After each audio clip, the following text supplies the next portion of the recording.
अस्सलाम वालेकुम रहमतुल्लाहि व बरकातुहू। दोस्तों, आउं आहियां अली हसन अब्बासी। किताब आहे चंड विसामी वियो, कहाणियूं, लेखक अमर जलील।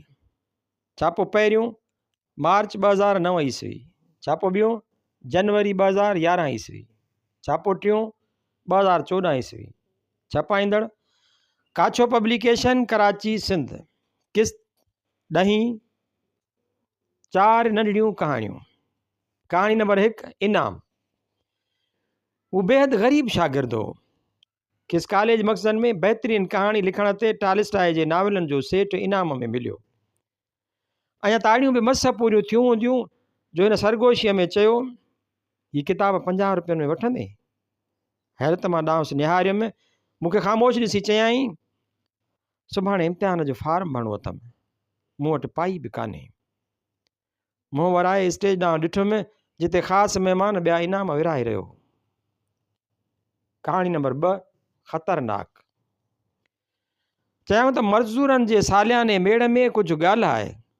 मां जो कॉलेज जे बहसनि मुबाहिसनि में हिसो वठंदो हुउसि, ठप अची माइक अॻियां हथ बीठुसि।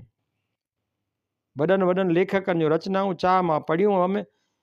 संदन वीचार ॿुधाईंदे जॾहिं तक़रीर समाप्त करण ते आयुसि त चयमि, मूंखे दौलत खां नफ़रत उन करे नाहे जो मां ग़रीब आहियां या ग़रीबनि जो साथी आहियां।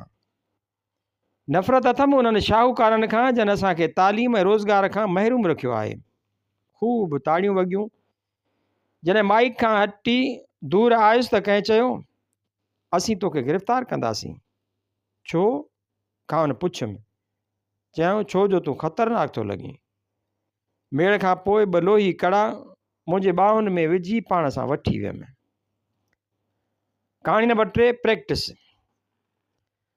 असांजे पाड़े में कछुसे वकालत जो इम्तिहान रोई पिटे 7 साल पास कयो। मुड़ुसु कपिड़नि में न पियो मापे। अछनि शीशनि वारी ऐनक वरिताई। जीअं तीअं करे पुठीअ लॻल पेट ते कुझु ॻोल्हाई आंदाई।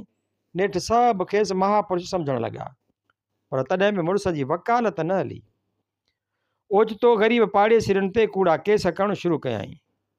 कंहिंखे रेडियो वॼाइण ते नोटिस ते ॾिनाई त कंहिंखे ॿारनि जे रोअण ते पाड़े वारनि जो नक में दम आणे छॾियाई।